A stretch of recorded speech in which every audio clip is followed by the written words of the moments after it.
He's Mike Golic, co-host of Gojo and Golic on DraftKings Network, former NFL defensive lineman, joining us on the program. Good to see you, Mike. Let's go with the quarterback sliding situation with Trevor Lawrence. And should the NFL look at this in the offseason with any modifications? Well, I mean, really, the issue has been the quarterbacks on the sideline. You have Pat Mahomes making that move like he's going to step out of bounds and going inbounds.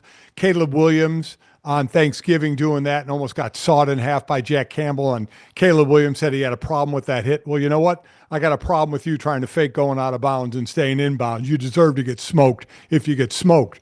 So those are situations where, listen, defenders are playing at a disadvantage without question about hitting an offensive player, whether they get a penalty or even if there's no penalty, they get a letter during the week that they get fined $46,000 as well.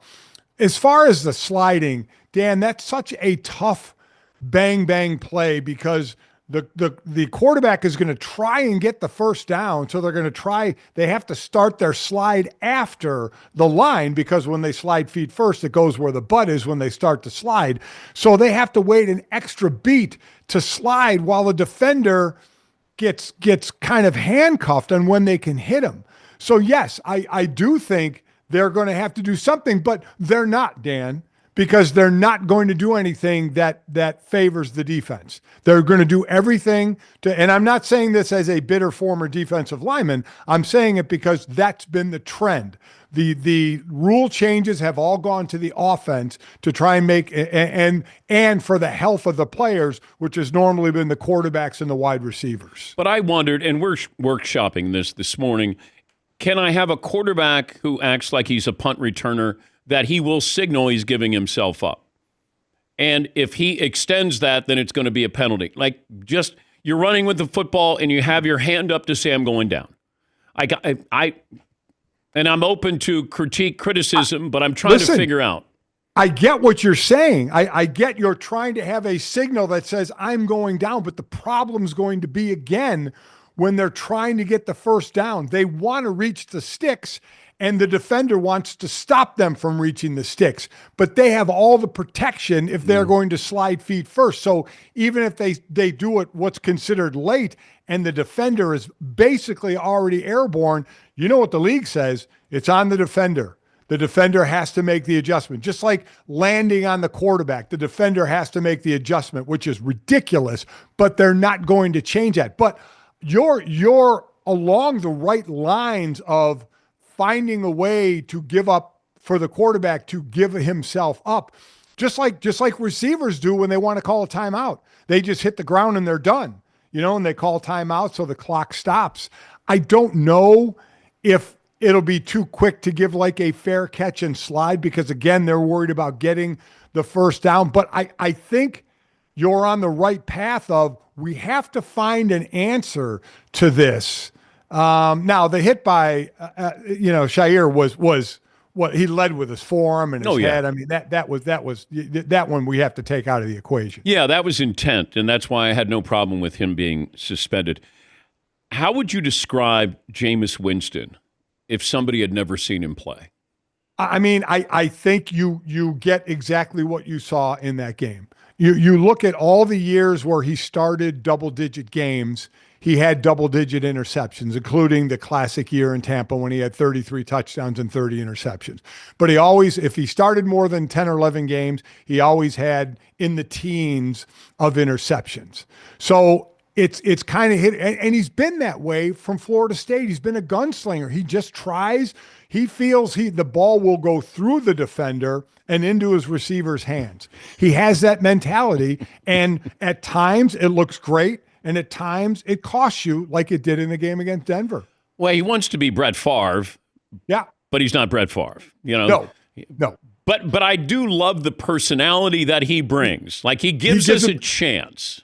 He gives a better pregame speech than Brett Favre, that's for sure. I mean, listen, teammates love him. I mean, they love him. And just think about if the Browns actually started him for the entire season. Now, he would probably have multiple double-digit interceptions. But the offense, you saw the statistics up. They laid him out last night. They're just a better team with Winston at quarterback, but they're screwed. I mean, the next 2 years, $72.9 million each year is the cap hit for Deshaun Watson. Watching that Buffalo game, worst snow game that you ever played in was where? Probably my last year in '93 with the Dolphins. We played the Cowboys in Dallas before the new stadium, obviously, and there was a big snowstorm, and we played in like a foot of snow. That's when we were kicking the game-winning short field goal. It was blocked, and Leon Lett slid into it, and we got repossession of it and kicked the game-winning field goal. That was probably about a foot of snow. And quite honestly, Dan, I know I played 9 years in the NFL, and that's supposedly good, but I was not a great athlete. And when the weather was worse, everybody's athletic ability, and listen, I'm a self-denigrating guy, but I'm serious about that. All of a sudden, the old linemen weren't as strong as they could be because they couldn't use their leverage or plant their feet as much, and everybody wasn't as fast as they normally were. So I loved it when the weather was crappy. You were Reggie White in the snow. Yeah, exactly. I was the poor man's Reggie White. Yes, you were Reggie Very White. He's Mike Golic, co-host of Gojo and Golic on DraftKings Network. Where do you stand with the planting the flag after a game, Mike? Listen, I mean, I know that they asked Baker Mayfield about it. By the way, remember Baker Mayfield planted a flag in artificial turf, so it couldn't even stay up.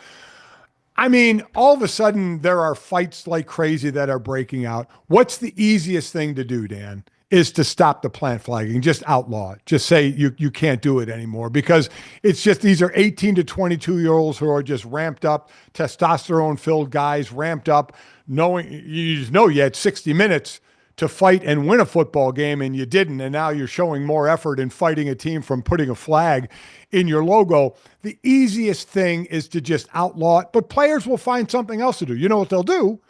The just pick Michigan State. Michigan will just go to the center of the Ohio State logo and just start kicking it with their cleats and just turfing it that way, and a fight will still start. So you probably have to ban the flag planting, and then you have to come down heavy on players if there is a post-game fight. You have plenty of film and tape to see who's doing what, and you're going to have to discipline them. I mean, it's getting carried away.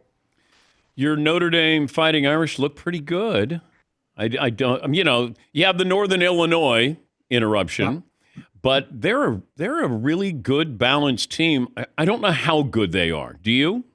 I think the biggest improvement, two biggest improvements during the year, was the offensive line, which was really young, but they've all grown together now. And Riley Leonard in the passing game has gotten a lot better. Their defense is great, and the running game is great because that O-line has matured. My fear, Dan, is they've blown out everybody since Northern Illinois. Now, USC was a little closer. They needed a couple pick sixes.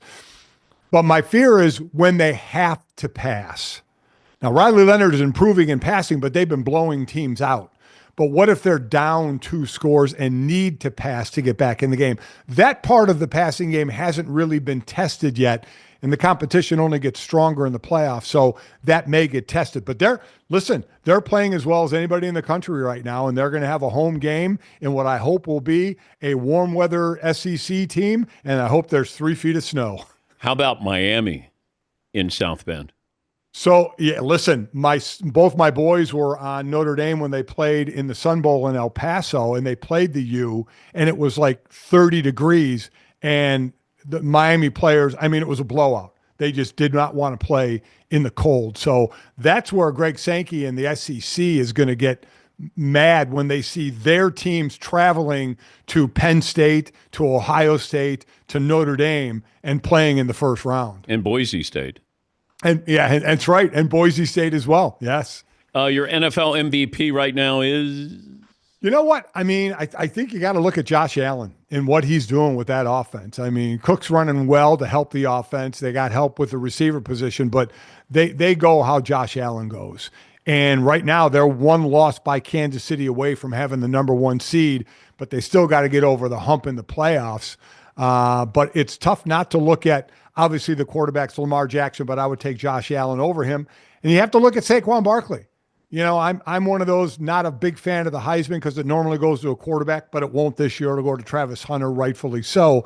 So I kind of like when other positions get involved in these races. It's weird to say this, maybe not to you, but I think the most valuable player on the Eagles is somebody that you wouldn't expect to be named the most valuable player on the Eagles.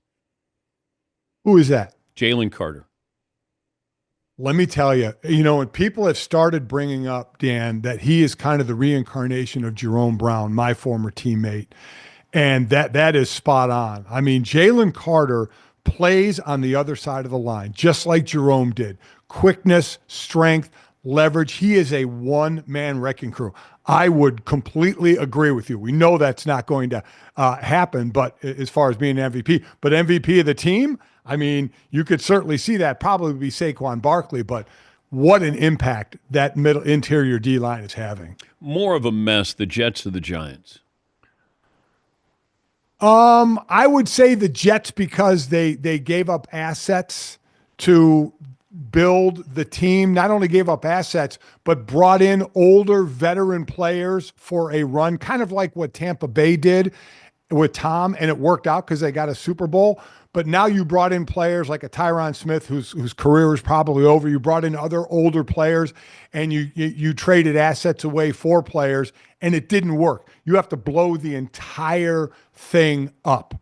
With the Giants, at least they don't have the aging vets, and they didn't give up assets to bring in players. So I would say the Jets, but they're both in bad shape, but I would say the Jets in worse shape. Good to talk to you. My best to the family. Thanks for joining us. You got it, buddy. That's Mike Golic, co-host of Go Joe and Golic on DraftKings Network, and, of course, former defensive lineman, played at Notre Dame.